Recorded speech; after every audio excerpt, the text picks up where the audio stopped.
Welcome to Beacon of Creation, a weekly podcast on game design through the lens of Magic the Gathering. I'm Tim. I'm Alex. And I'm Sam. We got a cube episode coming up, and I had to call in some of my friends from the area to talk about some of these cube concoctions that everyone has submitted. Alex, you are a Southern Washington, Portland area cube organizer. You do that every week. You're always wrangling a whole ton of cubes, so you have a lot of experience with different cubes. I am, and I do. Yeah, I spend quite a bit of time playing cube, designing cubes, trying to get other people together to play cubes. I am very much my format of choice and the place that I find the most joy in Magic these days. Yeah, and you certainly have a lot of experience of looking at cubes as well, because I remember when I came to Wayward, you had like a voting sheet of 12 different cubes and, some pitches on which one people wanted to vote for. Well, that's one of the cool things, especially at our Monday night group, like you're saying, up at Wayward Games in Vancouver, Washington. We meet every Monday, and obviously we want people to come and have a good time and be invested in what they're going to play. And so, yeah, we do let players vote on the different cubes in the community. And we're actually to the point now where that list has grown, and it's almost closer to 20 cubes. And so it's just crazy the amount of things that people come up with for cube and the number of ways that you can build one. And there's lots of fun things to explore. And I think that's some of what we're going to get to today. Yeah.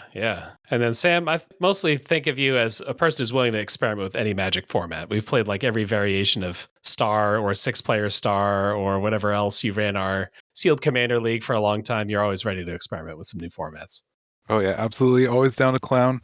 I do have a bit of cube experience. I played a lot cube from 2010 to maybe 2018 or so. I ran a Commander cube for a while, just like a regular vintage cube. And I've played a number of other cubes in the past, but yeah, it hasn't been my Magic flavor of choice in recent years, but I have dabbled in it in the past. Well, we'll see what of this list is enticing to you. Alex, you were actually saying before the show that sometimes the pitch of a cube is maybe as important as your design of the cube in terms of getting it played. Oh, 100%. Because as a lot of other cube builders will know, one of the toughest things about cube is once you've built this wonderful creation that you've spent so much time and energy thinking it up in your head, gathering all the cards, sleeving all the cards, getting all this stuff together, making the financial investment, you've got to get the players on board with coming to draft your cube and enjoy the experience. And so sometimes the pitch or the one-liner for the cube can be just as important to, is it going to spark joy in other people to come want to buy into this experience with you, than it is for you as the cube designer to go do all this work to build the thing. With what we're doing today, with people throwing pitches at us and talking about different ways to design cube, I think this is a great kind of exercise for anybody out there who's trying to, if I want to build this thing, why am I building it, and how am I going to get other people to come play with me? Yeah, I believe that. One of the things maybe we'll start to figure out as we look at these cubes is like, if you're writing a pitch for a cube for a website or for a convention or whatever else, like, what are the things that are worth putting in that pitch? This is maybe something we could learn today. Certainly. All right. So the overall framework here, if you're not on the Discord, the thing that we did here is I just put up a whole channel on the Discord and I said, hey, give us the name for a cube, about a paragraph, maybe a bullet list or two about the cube, and then a couple cards that will show off what is kind of novel about the cube. We're going to try to hit everybody at least once and then probably wrap around and get all the people who submitted multiples. These are going to be a wide range. Some of these are going to be fully legit, like normal, perfectly crafted draft environments, and some of these are going to be goofballs. And I think we're going to welcome both of those. So our first one's from Wobbles. The cube name here is Phenomenal Cosmic Power, Itty Bitty Living Space Cube. This cube aims to mix the best of Vintage Cube and Desert Cube. Players draft 2 cards each from a pack of 20 in this 480 card cube. But 160 of those cards are 5 each of each Mox, 6 each of each dual land, and 15 each of each basic land, plus a couple of the non-basics and power cards. So before I get a little further in there, the Desert Cube concept is you have to draft your lands for your deck. You don't get to add basics from like a sideboard or do land box. And the Wobbles continues here. To add tension, themes include a lot of artifact and non-basic land hate and basic land love. Think Price of Progress, Pest Control, and Yasharn. If you're seriously debating between a basic land and a piece of power, I built it correctly. Wow, what a last line there. Desert Cube, you guys interested? Oh, very interested. I am a big fan of desert cubes. Definitely become a very popular cube format, especially in the last 3-ish years when the Amankar Desert Cube and some of the other ones started kind of popping up on the scene. And I know there's some people that have been doing stuff like this for longer, but as far as the cube community is concerned, I think it's probably about the last 3 years that we've seen desert cube popularity explode. Yeah, it went kind of from like a famous cube to a subformat of cubes. And it's funny you say that because we've seen that a lot in the cube community. It just to kind of branch for just a second here, like in the last year where we had the 100 Ornithopter cube pop up and suddenly you've spawned all these other cubes with like 100 copies of X creature cube or other people just playing around in that space. And so it's amazing where these pitches, these little design elements like this, like what if we tweak it where there's no basic land station, everything's in the cube, like you said, spawns off a whole other, people see this and they also want to go play in the same sandbox and like create their variation on this thing, which is a lot of fun. Sam, have you ever drafted a desert cube before? Is that anything you've had a chance to play? Yeah, I drafted the original one. It was maybe 2016 or so. Somewhere oh, wow. Okay. Out there. I don't think it was the original person who made it, but somebody made a copy of it. And I had a blast. I only drafted it once, but yeah, it's a wild experience, that's for sure. Sam, you're also known to maybe enjoy an Armageddon or two in your day. Oh, so many Armageddons. I actually wrote a whole blog post about why Armageddon's a great card. Love it. Your sort of feeling is that you've shifted the game into a brand new game mid-game. Oh yeah, it's just this card that says, "Hey, we were playing a game, now we're playing a different game." And it only costs 4 mana and it's a sorcery. So it's pretty sweet. What's interesting too is when he's talking about Armageddon that's usually a common, obviously thing in desert cubes is blowing up people's lands or when you've only got a couple of one color in your deck, if you take your opponent off of their single mountain that they have, it suddenly can absolutely cripple their game plan or change the entire way they're trying to draft the cube. So what catches my attention, especially about this pitch, is the fact that instead of going after maybe specifically hating people off of land, if you're going to put this many Moxen in a cube, the taking people off of Moxen thing is definitely kind of a new take in that same space, which is really interesting. Yes, you're not just drafting lands to get your mana sources. There's 5 each of each Mox. I guess one of the shifts from normal Desert Cube I also think of as kind of old school creature sizing and power. Like your Bird Maiden, your 1/2 flyer might actually be a a big part of why you won a particular game, just because it's the only thing that survived. Yeah, there's definitely some recontextualizing, I think, that happens in Desert Cube. First off, in the draft itself, when you're trying to evaluate, cards that you're taking. But then, like you said, when you actually get into the gameplay as well, suddenly a very not assuming creature can become a powerhouse if, like you said, it's the only thing that a player can get onto the board and it can run away with the game if it's got the ability to do so. Whereas with this power cube here, you probably have a window where you could do something before your opponent can start to blow up your stuff, where you might have that 4 mana, 5 mana, and you could actually do something pretty vintage cubey and get pretty far ahead out of nowhere before all your stuff gets destroyed. Yeah. That's my worry about this one is it feels like you're going to have a ton of non-games. You've got turn 1 play, I don't know, Garruk Wildspeaker, which is like kind of an absurd card on turn 1. And then your opponent's like, haha, Ruination. Oh, that doesn't do anything. The way to mitigate that is to probably avoid putting in too many planeswalkers or very difficult to deal with threats. Oh, okay. Yeah. Well, I think the other 2 ways you could potentially balance this environment a little bit as well is, like you said, first off, I think Sam's already hit the nail on the head with making sure that the card types that are the powerhouses in the cube are the card types that your answers and your removal can deal with. Being the planeswalkers are so hard to deal with if you have either things that specifically target them or just don't play them. And then you guys were saying the burst speed and raw power that could come out of a cube like this. And I think the second thing would be is like how much combo presence or two card different things would be in this cube. And if you wanted to balance this cube more than having it be so swingy, I would say you probably would want to tone back things like combos and just different powerhouses in that form as well. Yeah, I'm certainly intrigued. I would not personally want to try to build this cube. I think it would be too difficult for my tiny brain. But maybe, 20 card packs, I have a lot of kind of agency over my early picks. Maybe I could play this cube successfully and have a good time. Yeah, the 20 card packs are a little bit kinder than some desert cubes because I know that 432 card count with 18 card packs is a very common size for Desert Cube. So obviously there would be 6 more cards in a draft pool with this, which would give you a little bit more agency for picking the lands or the moxins or doing stuff. But if you're looking at a vintage power level cube, I mean, you've obviously got to squeeze at least like the things you would assume, and if this is like true vintage and like a 360 vintage cube down into, less than 280 spaces there, give or take. So that would be, that's going to be a monumental task in of itself as well, while trying to balance it with these specific cards to deal with Moxen or other things as well. Yeah. And I guess with Desert Cube, you often don't get to be the colors that you feel like. You sort of have to go with whatever colors you can get lands for. I think Classic Desert Cube is kind of skewed red. So if you want to try to be in the other colors, you're sort of taking a risk. The one card you want to absolutely not put in this cube is Paradoxical Outcome. That would be a disaster. Yep. That's the one where you can pay some in and bounce any number of non-land, non-token permanents to your hand and then draw that many cards. So bounce your 4 boxes, draw 4 cards, bounce some other stuff, draw a couple extra cards beyond that. Yeah. That's just going to be too many turn 1 blowouts. I think it might just be taunting Wobbles into putting the card in there, though. It could be. Listen, it's one of those things where you put it in and you let the players like tell you when to take it out, after you've done it once or twice, and it's like, okay, we've had our fun. Now it's time to rebalance this, and then we take it out, and it's but you let them live the dream once, right? And then you take the toy away. All right. It's 40 cents. You can afford to just keep it in the backpack of the cube and bring it in and out. Exactly. All right, thanks Wobbles for that one.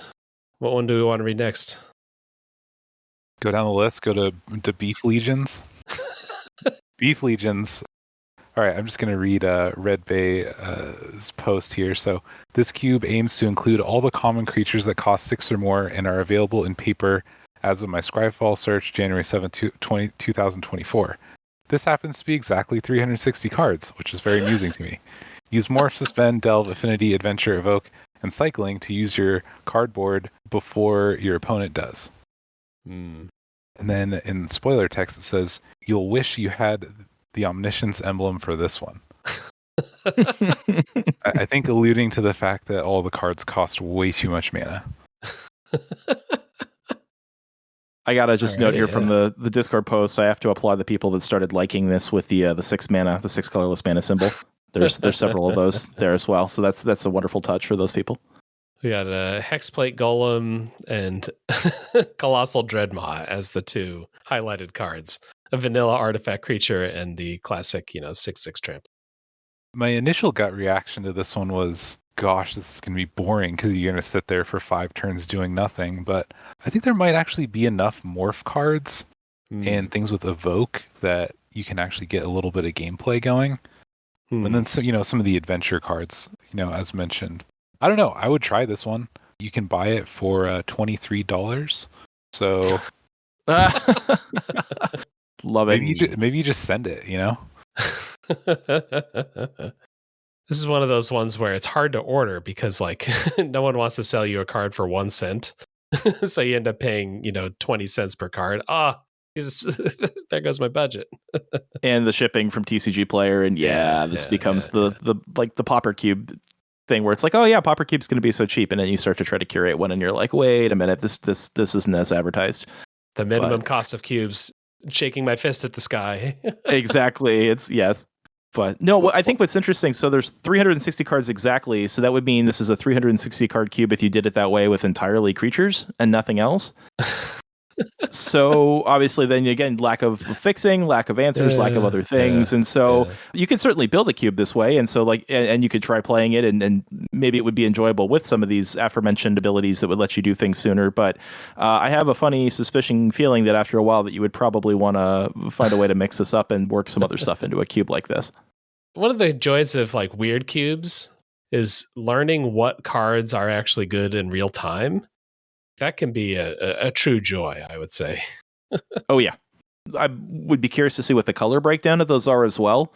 So you may have certain, I would imagine green is probably a more highly represented color in this style of cube. And so any of the the green 6-drops that also have the land cycling and stuff like that would probably be highly prized in an environment like this. Yeah. It looks like there's about 3 times as many green cards as white cards. So yep, that sounds sounds right. Actually, blue is in second place somehow. Wow. Yeah. All the sea serpents, I guess.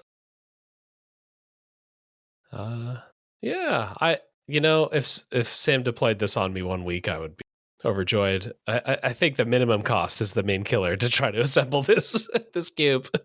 You got to work at Card Kingdom or something where you could just source the cards from the same building. Probably one of those things too, where like if you've got a lot of friends that have been drafting or playing Magic for a while, these are all cards that are probably sitting in their draft shaft somewhere, but still the tracking it down part. Yeah, how difficult would it be to personally track down? Yep. Bone Pit Brute from M21. No one has that in their trade binder. Definitely not going to be in the trade binder. No. Yeah. Yeah. I think my favorite one is Kozilek's Pathfinder, which is a 6-mana 5/5 Eldrazi that says pay a colorless, target creature can't block Kozilek's Pathfinder this turn. And that one's my favorite because I don't think that there's a single way to create colorless mana in this cube. So we'd have to hope the land station has a couple wastes or something and use the land cycling, I think, right? Mm-hmm. Yeah, if you've added wastes to your land station. Yeah. Yep. There we go. Yep. Well, maybe that's the joke, though. You put 1 waste in your land station.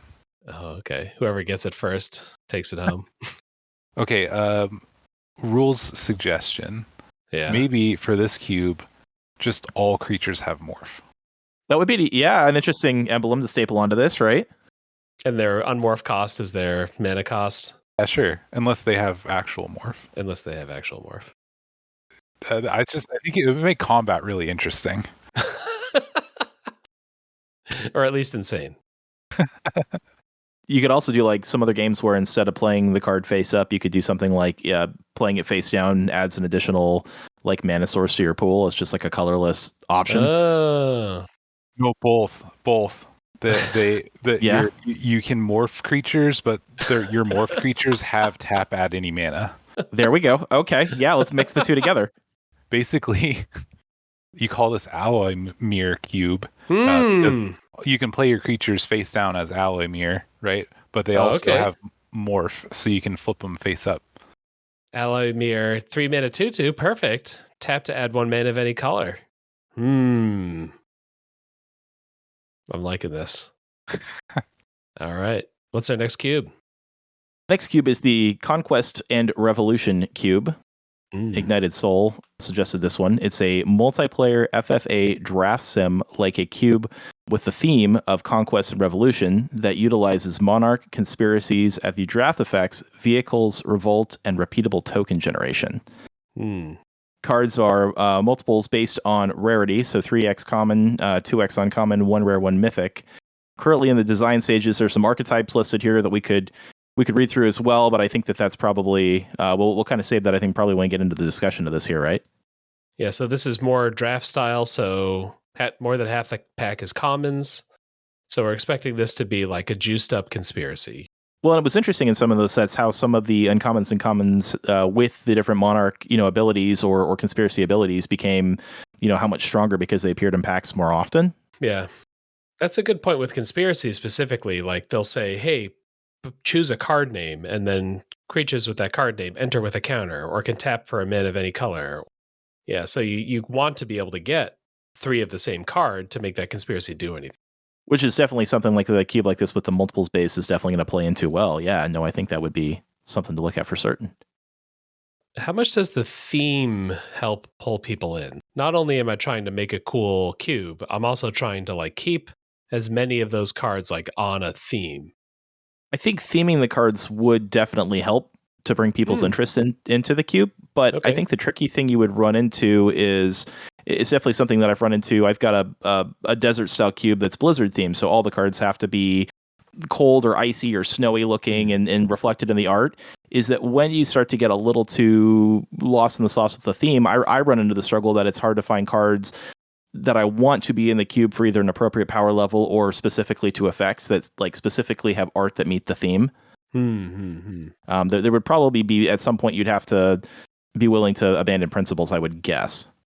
If you want to do like uncommon gold cards, I feel like that's often something that can derail thematic cubes. Like, oh, we need 2 gold cards per color pair, but none of the green-white cards meet this theme. That it right, exactly.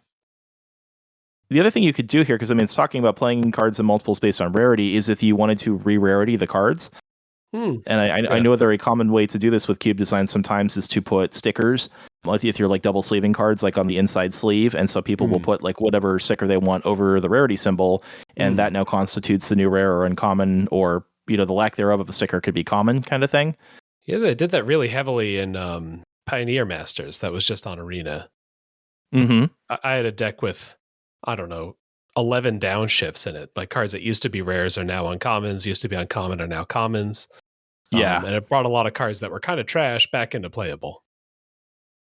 I'm playing any cube that's got WorldNet in it.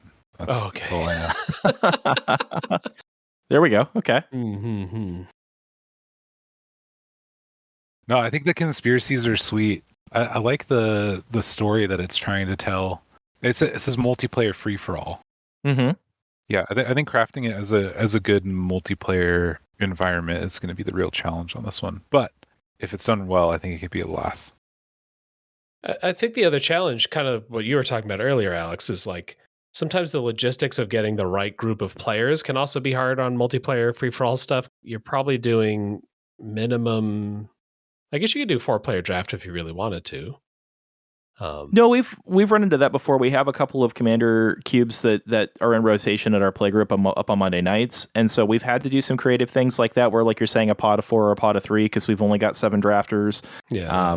We've a couple other times where we've had just 6, and then we break into 2 pods of 3. I mean, stuff like that happens, and as long as the players are willing to roll with it, I think it can still work fine. But definitely, you have to be willing to know that you may not have your perfect set of 4 players every time you're looking to draft this kind of cube.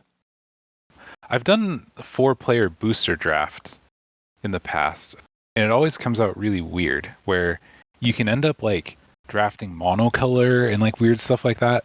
But I think that could be something where if you built the cube correctly, you could make this a smaller cube and have it intended to be drafted with only 4 players. And I think that you could make the multiplayer free-for-all really interesting, because anything that you passed, you're going to be playing against, unless it doesn't make the cut.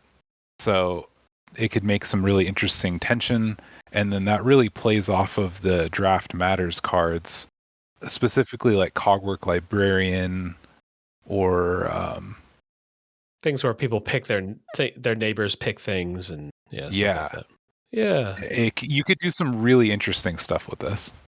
Yeah, maybe you aim at 3 to 5 players, and that's all I'm trying to design for. A single pod or a single game of 3 to 5 players, and then I know I'm not going to do a bigger cube, and then I'm going to like figure out all the numbers, because I would say that the thing that can be the one thing that I remember being a problem with other conspiracy cubes that I've played is a lot of the hidden agenda cards stop working if you have fewer packs in the draft, because you don't have 3, 4, 5 copies of the same creature so that you can stack conspiracies on a single creature.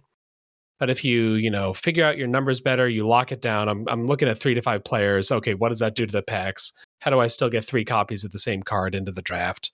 Like now you can actually make sure that you're not handicapped when you have to, play with 4. Any sort of Kindle or something could be more fun if you want to say, hey, we're going to have 5 of each common. And this is going to be really defining. Which all-in Kindle card am I going to really focus on for my deck? Heir Apparent is the new one that cares about getting a lot of copies. Yeah, I think what's drawing me to the 4-player draft here with this is that it would kind of start to feel a bit more like a board game, where you've got this like set of people, you sit down, you do the draft, and then you can just immediately play, right, with that little pod. Yeah. It could be something fun to play with this one. No, that makes sense. Like if you have 8 players, you have infinite options. If you have only 4 players and you're drafting, there's fewer options. Let me get in that niche. That seems good. It's also just a great cube to have in the bag or with you if it's only a 4-player cube. Yeah. But if say, you can't get 8 players together that day for whatever reason, then you've got that backup option that you can switch to and still, get to play cube. You got a couple too many players. Okay, we'll do a 7 draft and the 4-player FFA draft with our 11 people. Yeah, exactly. All right, our next cube, we got another kind of goofball one. This one from Cord, who sent in the Has Cube. The Has Cube has silver bordered cube built around the toyification of magic.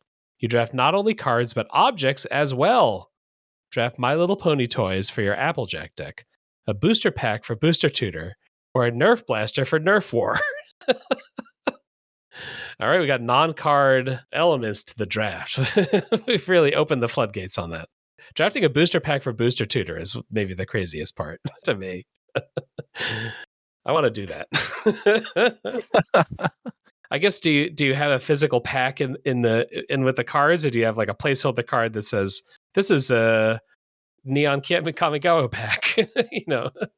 Redeem for one XYZ pack. It'd be kind of hard to put a Nerf blaster in the packs. I guess that's true. I think you make tokens to represent the non-card objects that are draftable.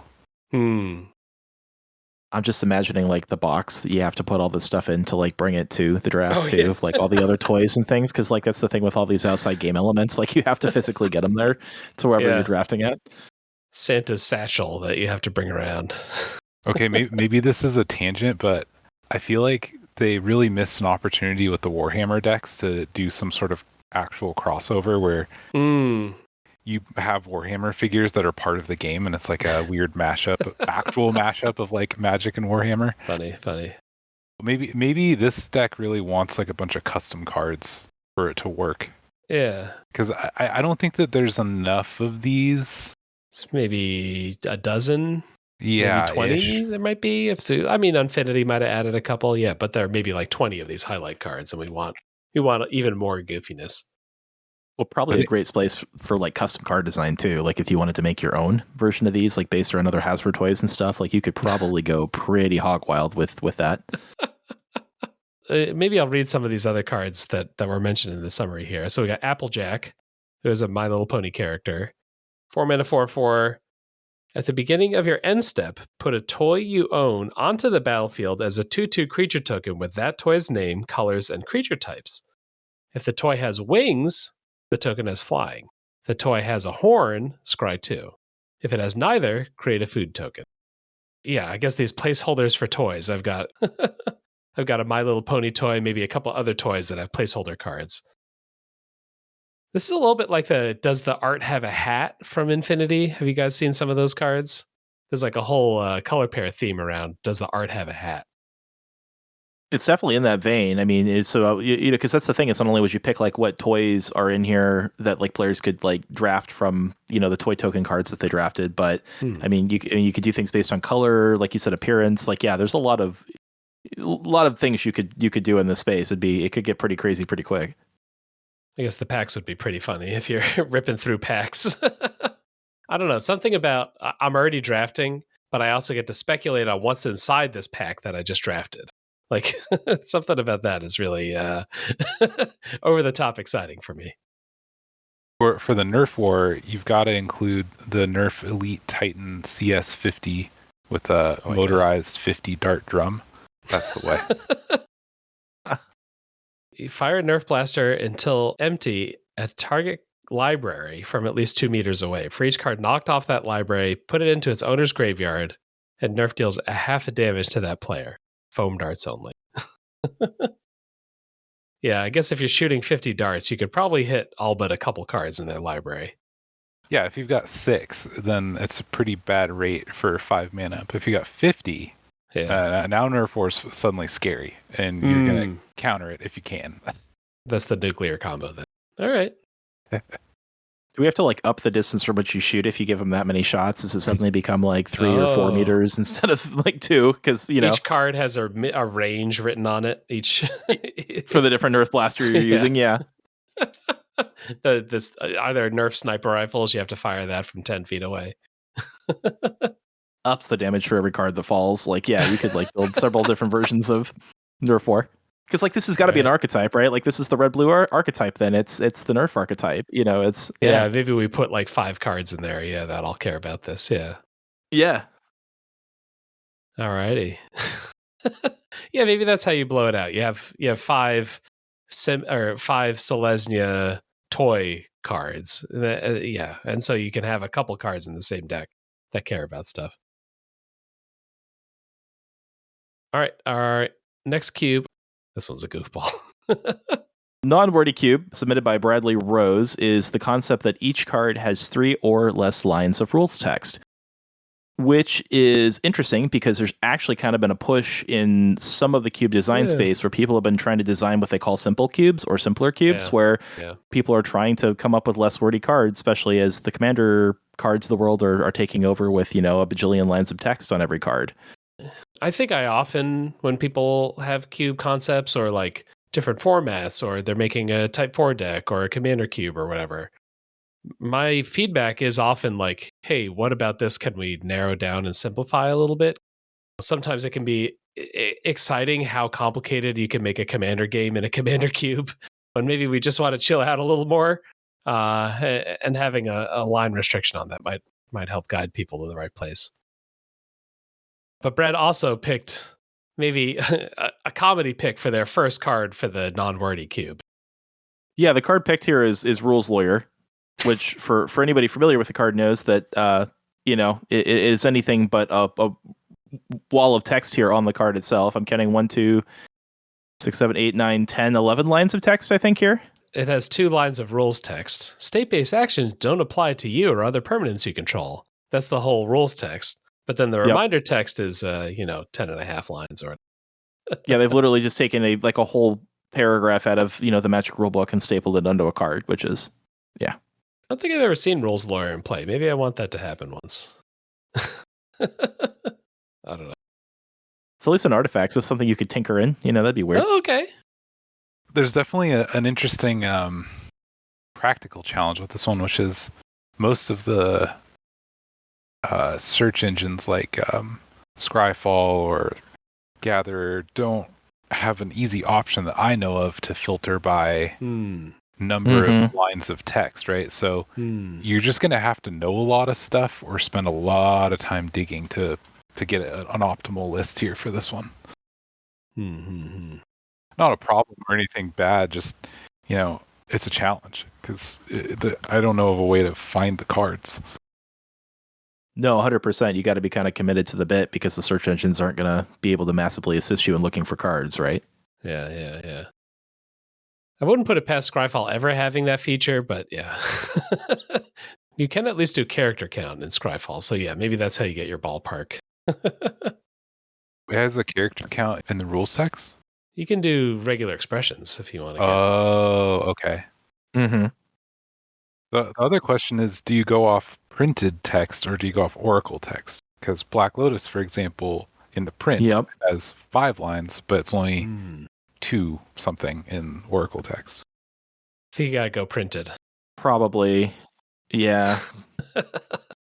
Perhaps, but mechanically, the Oracle text might be appropriate because Black Lotus is a very simple card. So if you're going for simple play mechanics, perhaps you do simple cube rather than non-wordy cube. Yeah. Okay. I want to first pick a Black Lotus and then second pick a French vanilla vigilance creature because they both have under 10 words or whatever. The power delta of a cube like that could get pretty wild, right? Yeah. All right, next up. Yeah, I'll read this one. The bloat cube. Oh no, boat cube. Boat cube. Can we do bloat cube too? We'll do that at the end. 8 to 12 player draft. All custom cards. Oh, this is like an existing thing. Okay. Oh boy. The cube is focused on a player creating and using the 6 main tokens. Okay, this is interesting. All colors will have a focus on their main token, but as players draft, they may discover use multiple types of tokens to best utilize their effects. I.e., a black card may create a boat token and even use a 2/2 zombie with decay to crew it. What the... So this is like a custom set that also has a focus on just like a couple tokens. An enchantment with Exalted for white. Blue has a 4/3 vehicle boat. Black is 2/2 decayed zombies. Red makes the rock equipment from, what's his name? Torgo or something? Yeah. Togo the rock man. All right. And then we got green is 0/1 plants and many ways to put counters on them. And then colorless is a frontier land with tap-ed colorless. Oh, activate only if you control 7 or more lands. Oh, Frontier Land Token. Oh, it makes Temples of the False Gods. The worst ones. You have to have 7 lands. Oh, okay, yeah, you're right. And then there's some Google Drive links. Yeah, there's like a whole PDF. This set already exists, apparently. This is like a Oreo Orca sneaking their set into this episode. All right, I like it. Yeah, have you guys got this open yet, or are you still pulling it open? Or I'm loading it. I was gonna say I just got it open, and man, there's some gorgeous artwork in here. I don't know what this is from. Yeah, this is that's all the same artist, so it's probably an AI. Oh, good chance. Yeah, that's true. Wombo, yeah. Or from one specific game would be the other thing. Yeah, that's true. We got each color makes a bunch of the same token, which is something that I find very appealing. I really like that. I love when you can have 5 of the same common in a deck. That's really appealing to me. And if I can have like 7 cards that all make the same token, this is my strategy. This is what I'm doing. That's really appealing. Another thing a lot of cube designers are pushing for now, which is tricky when you're working with like all of Magic's design card pool history, because it does limit down some things you can or can't have. But especially when you're designing your own set, I mean, this is like kind of making, design more like Wizards does, where again, like most of the things in like a set will make any given like single color token, right? Yeah, it's nice to have tokens when you're playing. I don't know, like, and if there's just 6 tokens and we have like 10 copies of each of those tokens, I feel like that makes tokens more fun to play with. When you can see the boat, you can tap the boat. 100%. Like with my vintage cube, I was going to say, like, I've got all the tokens sleeved up, and I've got them sleeved by color, so it's even easier to find them. But especially like you're saying, there's 10 goblin tokens, there's 10, I don't know, what other red token. I mean, digging for tokens becomes miserable, so this is definitely a lot easier, cleaner game logistics for sure, too. Yeah. I think it gets kind of exciting, especially, if those tokens are cool and you can see yourself building around them, then that's like even more motivating to play with something like this. Yeah. Like this plea token. So it's just a enchantment with Exalted and nothing else. I guess I'm playing a little bit of a longer game maybe because I want to accumulate 2 or 3 or 4 of these Exalted tokens, and now I'm going to just attack with 1 creature every turn. It's going to be humongous. It feels like I'm not doing that in many other sets. A little bit more battle cruiser magic, kind of something that works a little better in like a commander style game, right? And so we got that. We've got the boat. So it's a 4/3 vehicle with crew 2.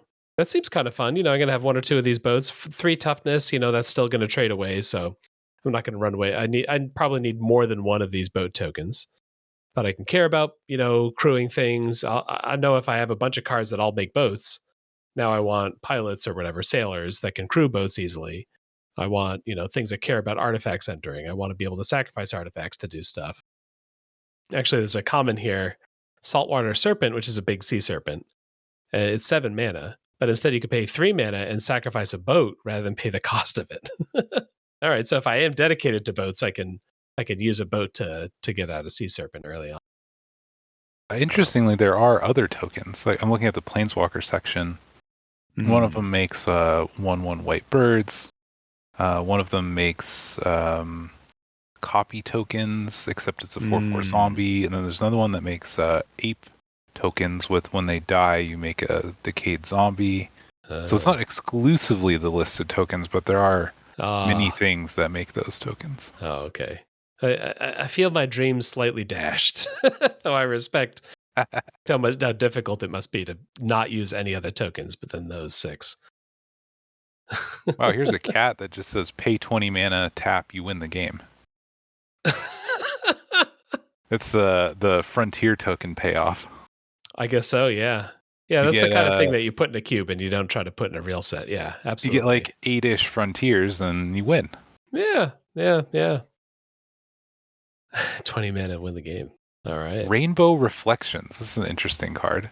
It's like a super filter land with pay a white, tap, add white, and then the same ability for all the other colors. I guess it's like the opposite of a filter. It's like a magnifier. Interesting. Yeah, it can only make the same color, but it can make a lot of the same color. Whoa, this one might be the best land I've ever seen. Uh-oh. Twin Territories. When this enters, sacrifice it. When you do, create 2 tapped Frontier tokens.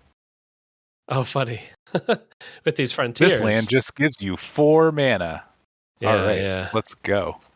Yeah, but it like does absolutely nothing for the first couple turns, and then later on it just pivots to being just a humongous burst of mana. Yeah. Well, I mean, I presume that if you're making these frontier tokens, you're getting to 7 lands pretty quick. I guess that's true. Yeah, maybe people have a couple more lands than normal because of that. All right. Getting to that 20 mana pretty quick. Yeah, I like the kind of overall concept of the cube, and it seems like there's a lot of work already built into this one. So yeah, plenty to look forward to if you play a cube like this. You could pick up within a couple packs. Oh, I'm going to have 1 million of these rocks that I can throw around. I'm going to have a ton of these plant tokens. And that's cool. Like that's easier to draft. It's easier to identify what I'm allowed to do, what I can do. Next up, we've got from Mono White Border, they sent in a cubed cube. It's another kind of common focused one. This is a cube where you pick a common and you automatically get 3 more copies of that common. Cube has maybe 1 to 3 non-commons and encourages players to build around these using the commons as support cards. It also allows us to encourage cards like Squadron Hark that require having multiple copies. Yeah. The cube is singleton, so avoid people getting 6 copies of a card. Oh, maybe you only get 3, exactly 3, not 4 total. The cube is singleton, so avoid people getting 6 copies of a card, making the cube really redundant. We can also influx some parasitic mechanics by adding the best version of them.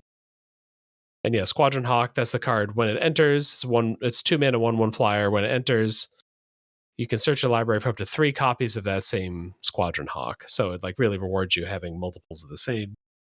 Or just cards that are like kind of fun in multiples. Being the sicko that he is, M-Dub sent us Banalish Infiltrate, which is a bander with a 1/3 banding creature, which of course would be an absolute nightmare in multiples.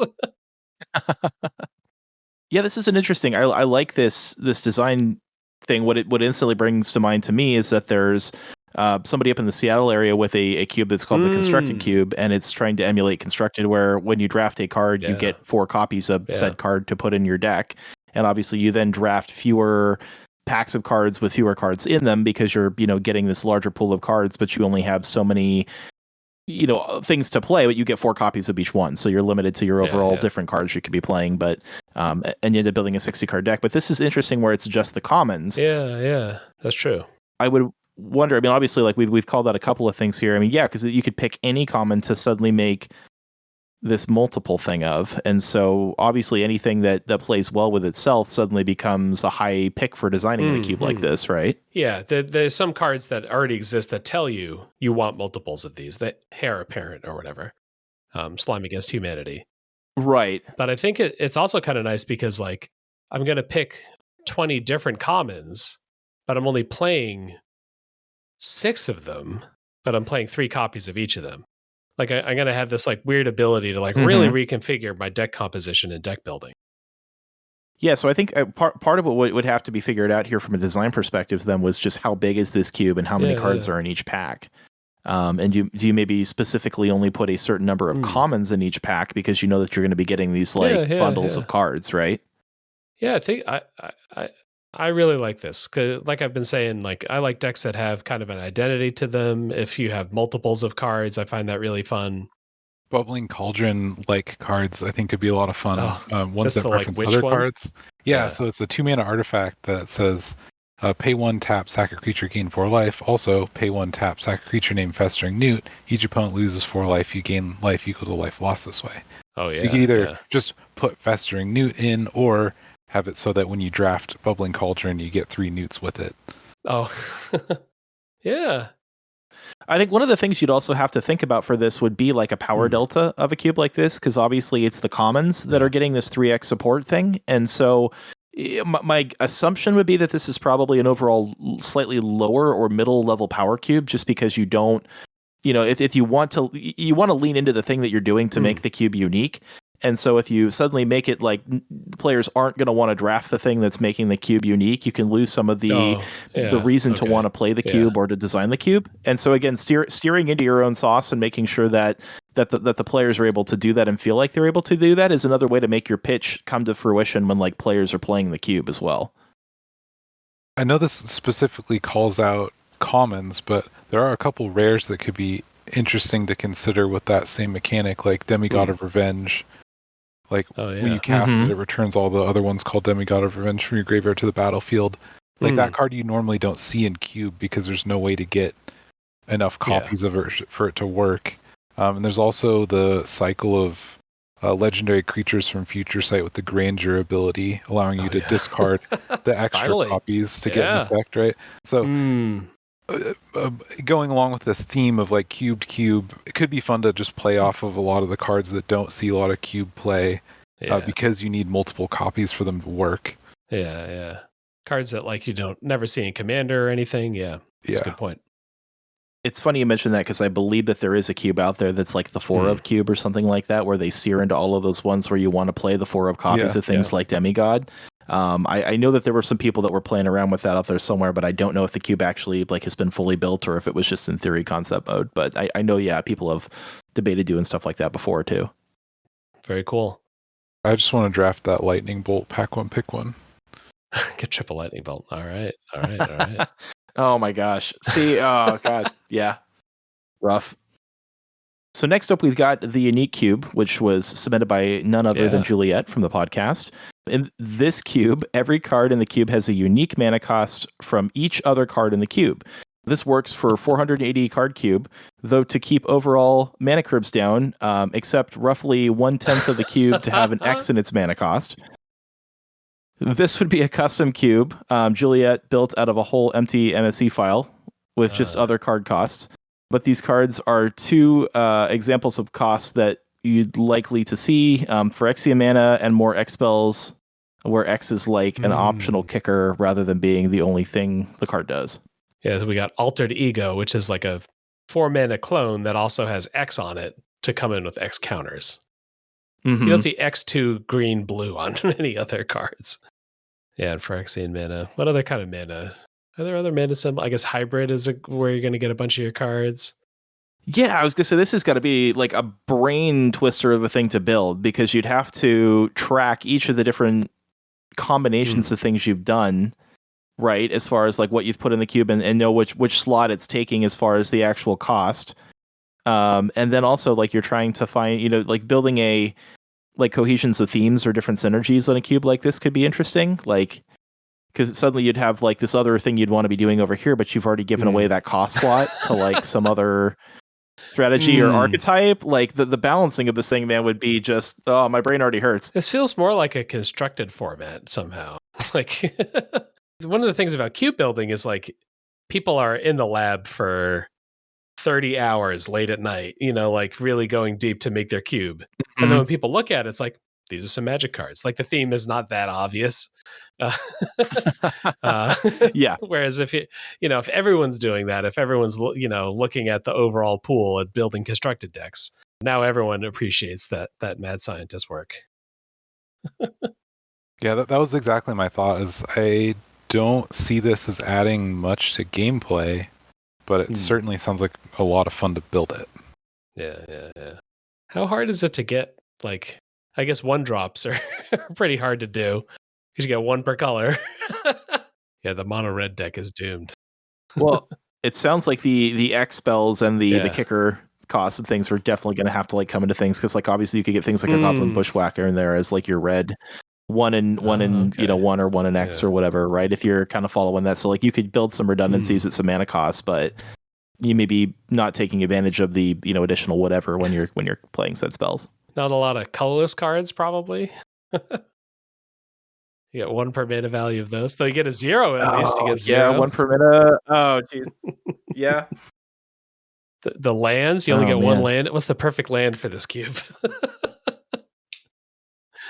Well, I feel like that's like one of those things like that, like the actual card cost, right? But then you've got to be able to put like some fixing and so. Well, you don't have to, I guess, but if you wanted to like fixing to like balance the cube, it's again, it's like it's creating those environments where you want people to come play, and if they're like, what are we doing here when we're doing it? It's again like where are you willing to bend your own game principle design to like make the thing more playable than just to be a theoretical exercise, right? Yeah. All right, maybe we'll do like a quick hit version for all the people who submitted multiples. Just like spend just like a kind of first impression on each of these other ones. Does that sound good? Certainly. All right. I guess the next one then would be from Ignited Soul would be Survival of the Fittest, Living Cube. So the gist here is that this is sort of a cube of kind of core set-y basic cards, but then after you draft, you're going to have the opportunity to upgrade some of the cards in that cube. How do you guys feel in general about kind of living cubes, errata cubes, stuff like that, where people are changing the card base over time? I don't think I've played one of those, but I like the idea. So you have saves, prevent a card from being changed, upgrades, change a card draftable with a specific parameter. Interesting. At the end of the draft, yeah, you pick a couple cards, no one changed this card, a couple cards, we should change this card. And then you all kind of work together to decide, hey, what could this upgrade into? So there's a couple variations of this out there that I've heard of. Obviously, some of the Sharpie cubes that are out there, where you can use a Sharpie to cross off certain lines in the cards. Mm-hmm. And so some of those, if they're more of a living version, have started off with playing like, in essence, really bad cards. And like as players win, again, they get to do the same thing where they get to customize a card a little bit and strike a couple of lines of text from the card to make it slightly more playable in the future. Yeah. Another version, I know there's a sticker cube out there where players kind of like with the stickers from the Infinity set were able to start putting stickers on the cards to make them more powerful by adding like either different keywords or different abilities and stuff onto cards. And so there's a couple of living cubes out there in that vein.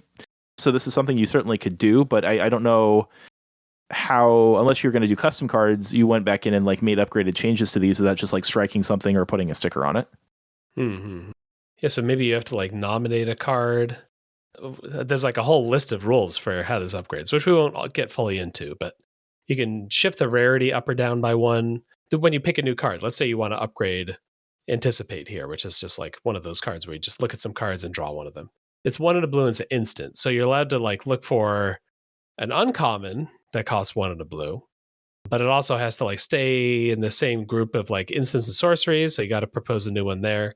I guess this is like a way to sort of like build a cube or like talk about, after you've played the cube, hey, let's talk about it. And here's a way to evolve the cube that isn't just the owner of the cube. This is a group discussion. This is people, I have the right to upgrade one of these cards, and here's what I'm going to upgrade it to so that I can stick it to you guys next week. It looks like this cube may actually exist, though I can't actually get into the Cube Cobra link. It appears to be broken, but there's a little bit of a write-up here, too, about like the overview and the goals, and it sounds like there may be a group that drafts with this regularly, and they all like have a stake in it, too, which seems kind of cool. I think that's the key here. I wouldn't be interested in this at all with like random people, but if I had a weekly meetup, this sounds like a really fun format, particularly if everyone involved had some experience with cube building. Yeah, or like, I ordered a card that we're going to get into this cube. I'm not the owner of the cube. I'm just a visitor or just a friend. Yeah. And it gets people excited because they're adding in cards, and then someone else drafts that card, but they're still excited because someone played the card that I added in. It reminds me of a legacy board game, and I think that sounds a lot of fun, but those, again, are best when you've got a core group of people that are regularly playing it. It's a great idea. Another thing that this reminded me of was back when I was running my Commander Cube, I solicited feedback each time we drafted it, and almost every time the main feedback was more ramp. That was it. Oh, there's never enough ramp. There's never enough ramp. That's when you know you've done it right, because all the players are fighting over it, right? Yeah, just more ramp. That's all anybody wanted. Next up, another one we got from Ignited is a Star Cube. Sam, I played a lot of Star with you. I think I played more Star with that group than in the whole rest of my life. Star, you have sort of the two people, it's a 5-player game. The 2 people that are next to you, your allies, and the 2 people across from you are enemies. Any given player wins the game if the 2 people across from them are eliminated. So you don't actually need to kill your neighbors. You don't care if they die, I guess, maybe, but you really just have to eliminate 2 people. So you get a mixture of cards that like care about your team, searching for things for your team, as well as stuff that like hits your opponents. Well, the people next to you don't count for opponents. So if it's deal 4 damage to each opponent, doesn't hit your friends, doesn't hit your neighbors. I guess this is kind of like we were talking about with the other conspiracy one, where if I just lock, hey, this cube is a fixed, but not that high size. It's exactly 5 players. We can only play this cube with exactly 5. That's something that like can fit a niche, and I think that's one of the strengths of it. The tricky thing with this one though would be finding these specifically exactly 5 players. If you've got 4, if you've got 6, you've got to feel bad where either you don't have enough or somebody has to sit out, and so that would be one of the only tricky things. But I think the only other thing here is it says it in the description, like obviously pulling from things like conspiracy, arch enemy, battle bond, like things that are going to drive a game forward in a multiplayer fashion would probably be pretty important to have in this cube to stop board stalls and keep a star game going, right? Yeah. Star and Commander, which is what we usually play, Sam and I, is like someone will win a Commander game. Every deck has some way of murdering some people. But draft, that's not a given. Right. That's not something that's guaranteed. So you're right. Do you want Star Cube, Sam? Would you play Star Cube? Oh yeah, of course. It is. You can't ever schedule Star Cube because you can never get like a fixed number of players. But it's just, hey, there's exactly 5 of this. Guess what we could play tonight? Star Cube. Oh yeah, that's the kind of thing you make, and it sits on your shelf. And then when you happen to have 5 people, you get really excited. And you're like, hey, do you guys want to play Star Cube? And they're like, no. But then a couple of months later, they're like, all right, Sam keeps wanting to play the Star Cube. I guess we'll do it. I just made a new Commander deck, but we could play Star Cube. It's cool. No, just kidding. Yep. No. That's exactly what this is. And I love it. This is the kind of thing I would build. Yeah. Another bonus one from Wobbles was Rowdy Piper. This is more on the comedy side. This cube, I already have a bit of a sketch for, but the premise is a creatureless Commander cube where players get prismatic pipers to buff and duke it out in a battle royale. Oof. Prismatic Piper, not a great creature. It's a 5 mana 3/3. So we have to work pretty hard to make those able to beat people up. How do we feel about a no creature cube where you basically have like an assigned commander? Whether it's a 5 mana 3/3 or something else. It's interesting design space for certain because it's going to make a lot of cards become recontextualized and revaluable, or just different. You'll have to value it at different ways than you would before. I mean, obviously, anything that's like a small cost thing that's going to protect your only creature is probably going to go way up in value, giving it like any kind of protection from stuff. Yeah, this is again similar to like the 100 Ornithopter cubes where you have like these specific restrictions on stuff. It gets interesting digging for cards and finding ways to make these fit the rules changes that you've made. Vigilance feels key here. Oh yeah. This feels like it's a coin toss between interesting and absolute board stall slog. Most likely, yeah. There's like, I don't know, 70 equipment in here, which is a crazy idea. I think there's 142. 142 artifacts. Are they all equipment? I just assumed half of them. No, you're right. I just assumed half of them wouldn't be equipment, but no, they're like all, it's like 142 equipment. Holy cow. Well, there's exoskeleton. That's not an equipment, but it works like one. There's a few things hidden in here, but it's pretty close. There's a lot of equipment. Oh, yeah, I like this. I think I want my creatures to do something so that we're playing with different things, but Wobbles has a different feeling. I think if I had Commander Cube where there are no non-commanders in the game, I'm a little more interested in that. But maybe I'm wrong. Maybe this would be sick. I'm back with Sam. I think there's probably going to be quite a few stalls in this style of game, even if it's a multiplayer cube. You're probably going to run into one of the things that we've run into designing the Ornithopter cubes, which is that having the card draw to get yourself out of those stalls to get back into interesting gameplay is probably going to be pretty critical to a cube like this, because once everybody's created their super giant, but nobody can attack each other because it'll be instant death when the next person to your left strikes you back. I was thinking one-on-one for a while, but yeah, you're probably right. It is supposed to be multiplayer. Huh. Yeah, budget multiplayer Commander Vintage Cube. Because that is like Battle Royale in the like classic movie sense of like, you have to like scrounge around for weapons and stuff to then kill each other. All right. Oh yeah, the theme of this is great. Like I'm down with that, but it's just making sure that it'd be interesting to figure out how to uninstall in a format like this. We got another one from Red Bay, which was the kind of pitch here is this basically like Commander Cube, except instead of a creature, it's an artifact or enchantment. So they've got gold borders on a bunch of, like a birthing pod here is one of them, or opposition. This is your commander. You're still going to make 40 card decks, but yeah, you're playing with a relic. These are some spicy picks. Opposition and birthing pod. Yeah. I'm just scooping to opposition.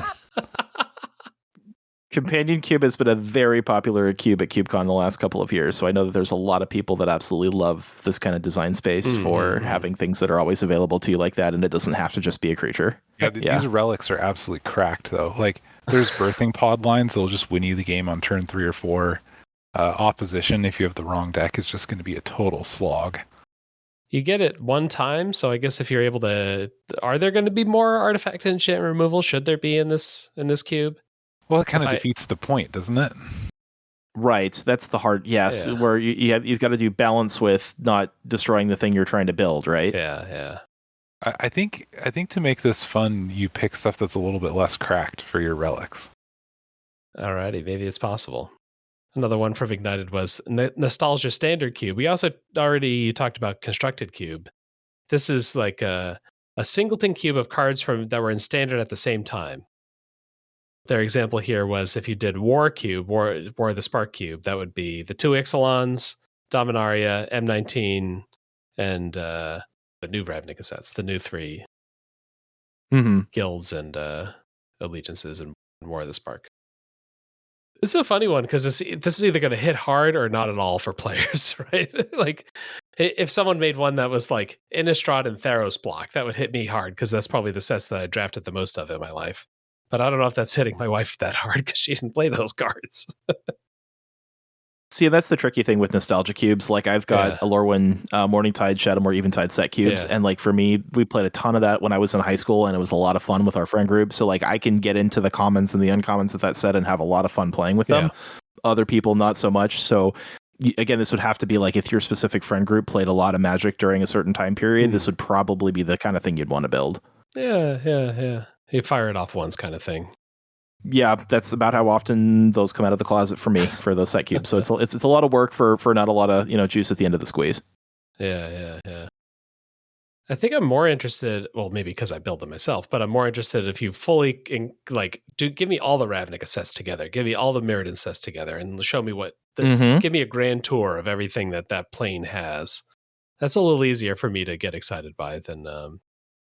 Like here, I've got 2 Ixalan sets, Dominaria, a core set, and 3 Ravnica sets. Like, that's cool, but I don't know that it's going to be that powerful thematic. I guess building-wise, what do I have to do? Do I have to say, like, okay, these 3 color pairs are going to be from Ixalan. These 3 color pairs are going to be from Ravnica. These, because I need the decks to have some synergy with themselves. Well, potentially. I think the other thing where this is kind of being counteractive to itself is that you're trying to recreate a constructed format or a period of time for a constructed format. But if this is going to be a singleton cube and you can't actually play like the 4 of whatever that should have been in that deck during that time, then like you're not actually going to be able to rebuild that nostalgia as well. Yeah, it's not standard nostalgia. It ends up just being like a time in my life nostalgia. Like a little bit more. Yeah. This is when I first started going to this game store. Well, and then even if you did do the thing where you get multiple copies if you draft something, I think it would end up being kind of frustrating because it would be really hard to put together a proper deck. So you'd get like, using one of the example cards, which is Dreadhorde Arcanist, you might find in a situation where you get everything but your Dreadhorde Arcanist, and it just doesn't work very well. Maybe if the perfect block was here, I would be a booster. But here, I look at this and I don't feel very much. So maybe it just hit us wrong. The next one is, I think, near and dear to Alex's heart. We got 100 Brainstones. 100 Ornithopters. Alex definitely knows 100 Ornithopters. He has 100 Brainstones. I'm going to read 100 Brainstone, not 100 Brainstones, just so we know. This is a 1-mana artifact that you pay 2 and tap it and sack it. Draw 3 cards, then put 2 cards from on top of your library in any order. So for 3 total mana, but installment plan, I get to brainstorm. I get to draw 3, put 2 on top. Gosh, man, this is even more interesting than Thopters because obviously Thopters are like the 0/2 thing that's really hard to kill somebody with until you like put things on the Thopter or counters or whatever to get the thing. And so I think you're probably this is actually probably kind of more if you wanted to do the combo-y side of the Thopter cube that people have kind of struggled with because usually like the equipment and +1/+1 counters are better because the Brainstorms stones can't kill anybody. And so the fact that their artifacts could be used for like combos to do things with them, plus they're drawing you cards or filtering your cards. And yeah, this would be a weird cube to build. I mean, there's a couple of suggestions here. Obviously, Bolus of Citadel and Augur of Autumn, Riddles of Lightning.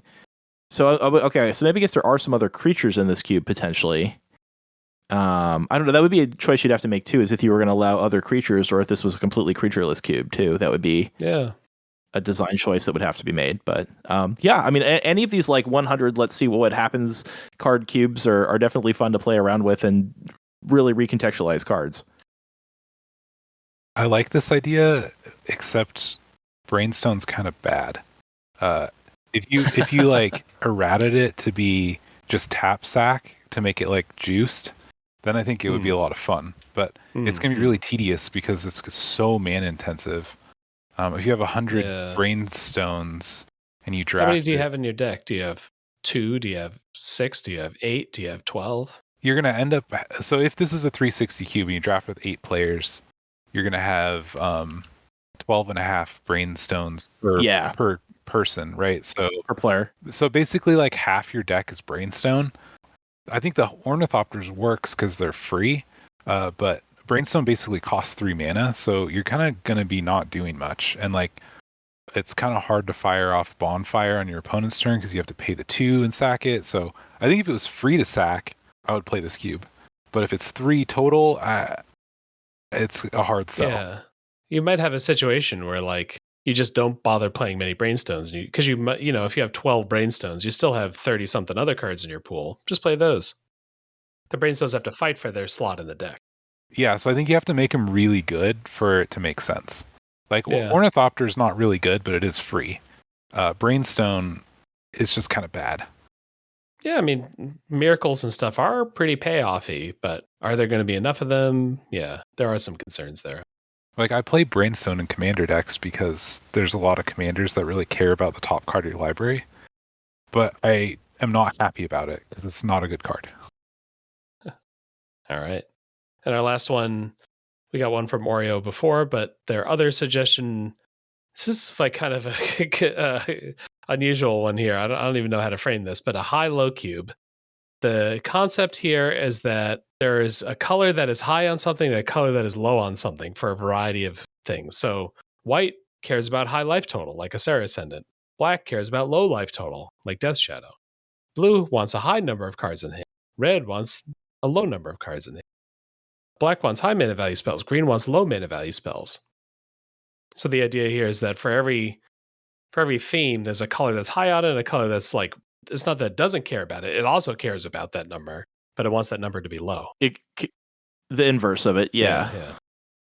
Gosh, the hard thing with cubes like this is to find the true balance of like doing the thing like you're trying to do with all of these different, you know, themes, and then also having different play lines and different just things that the players can build around that are all in somewhat of a balance with each other, or else, you know, this just becomes like you've done all this theming as a designer and the players just still, when they draft the list, hit the list and look for all the best cards that they can take to win the game, and they kind of push aside all of the design goals that were put into place. And so that would be the trickiest thing, I think, with a cube like this, is that, you know, like you said, you can spend hours and hours as a designer in your bedroom by yourself looking at all these cards and coming up with the perfect thing, and then you put this in front of drafters, and a drafter's mindset is going to be, how do I take these cards and win? And usually, if that's the case of something like this, they're just going to find what is the path of least resistance to a victory, versus sometimes steering into the different things that you've put there for them. So that would be, I think, the challenge of something like this. It's not that you couldn't find cards that would care about one or the other, or could be, you know, bridges between two different archetypes of, like, you know, like you said, low green creature that also cares about high life total or something, you know. But like it's doing it in such a way that the players also, like, that's the thing they want to do when they draft the cube to win. Yeah, this is maybe more of a framework for building a novel set to play with. But it's not, the pitch itself is not offer a good play experience. It just, as a designer, is like, I'm going to restrict myself in this way. I'm going to do these 10 themes, and I'm going to hit these 10 themes hard. And then hopefully there's good gameplay. Well, yeah, I agree. While you're drafting, this might not be that evident.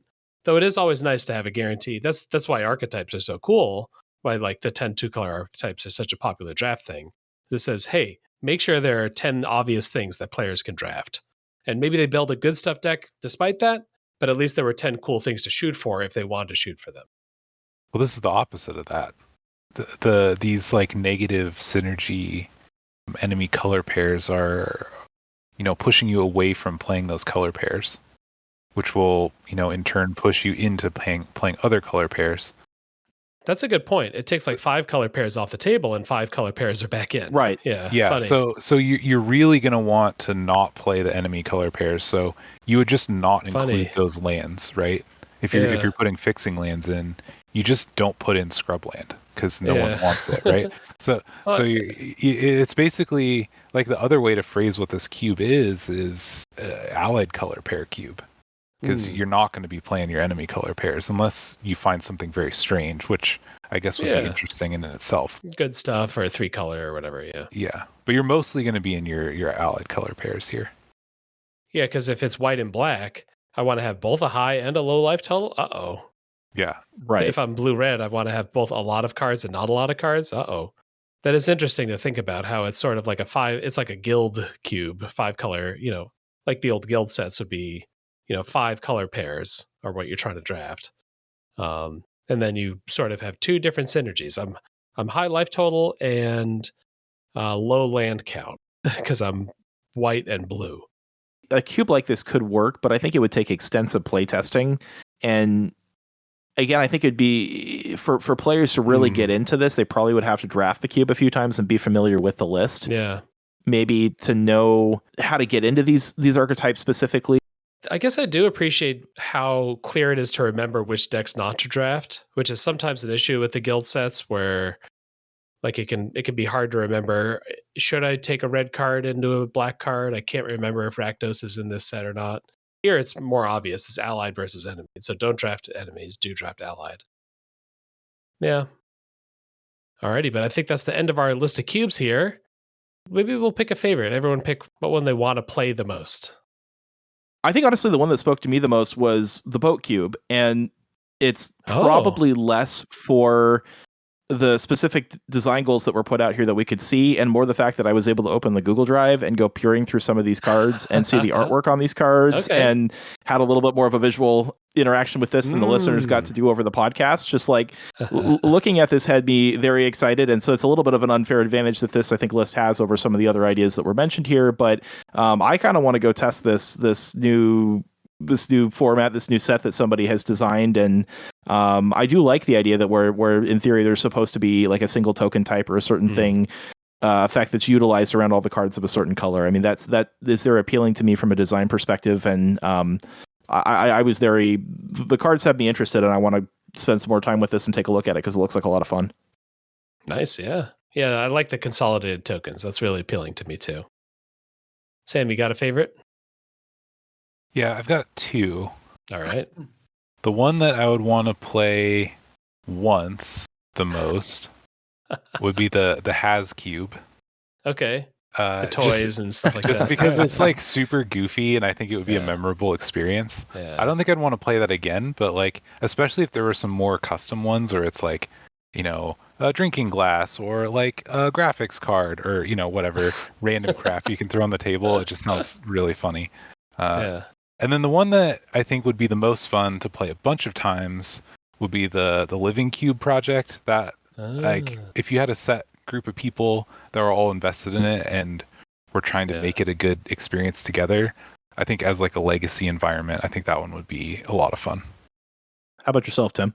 Yeah, I'm trying to make the final pick here.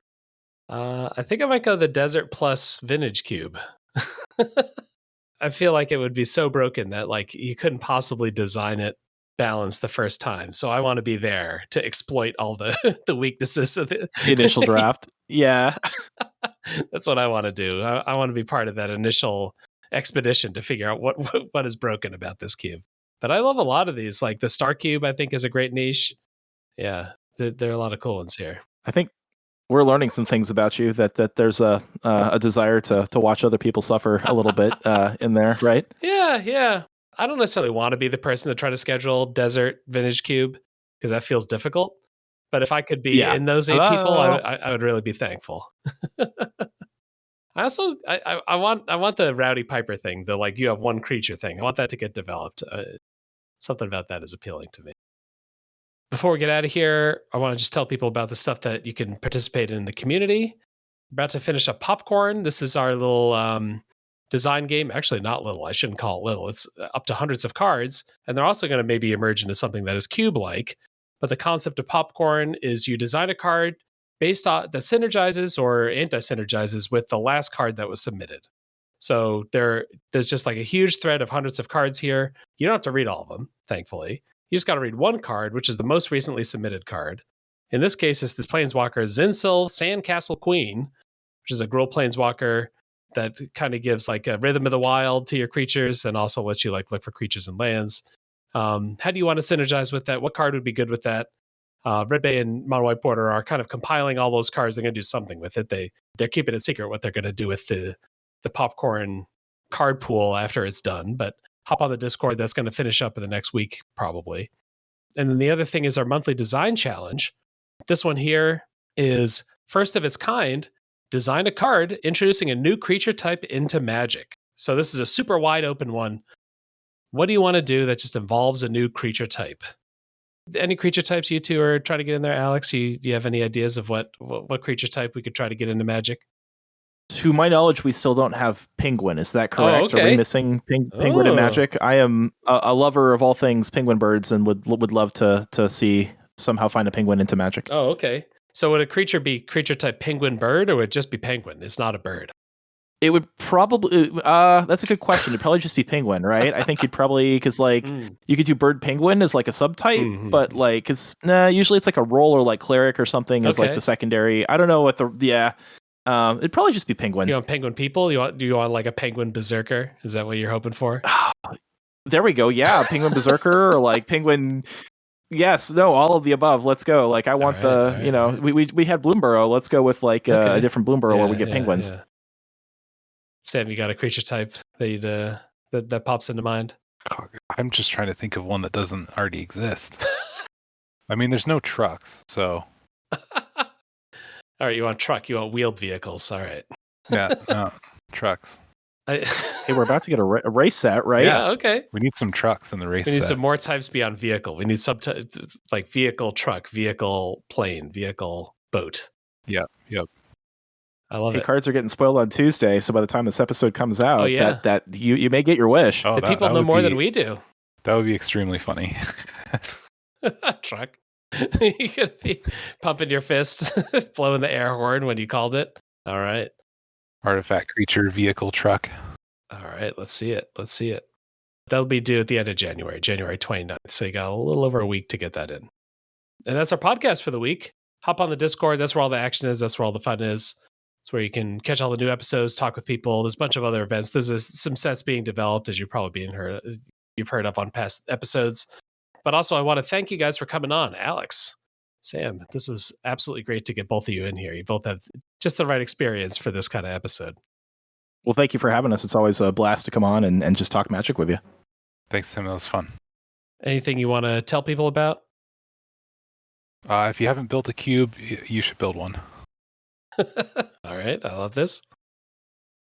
100% agree. Real quick, I'd love to call out, as Tim mentioned, we do a lot of cube meetup development here in especially the Portland, Vancouver area, but trying to help make it all over just the Pacific Northwest as well.